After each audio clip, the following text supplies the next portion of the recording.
Sauce নিয়ে আইছি।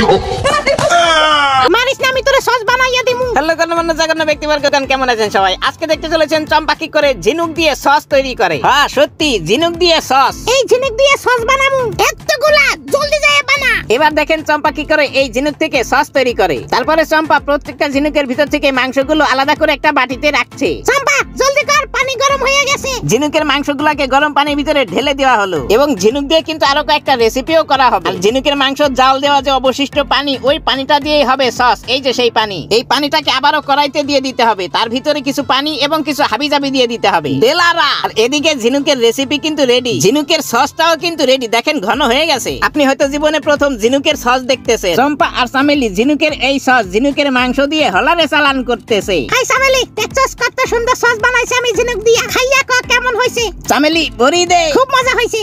আমি শিওর আপনি জীবনে প্রথম ঝিনুকের সস দেখলেন।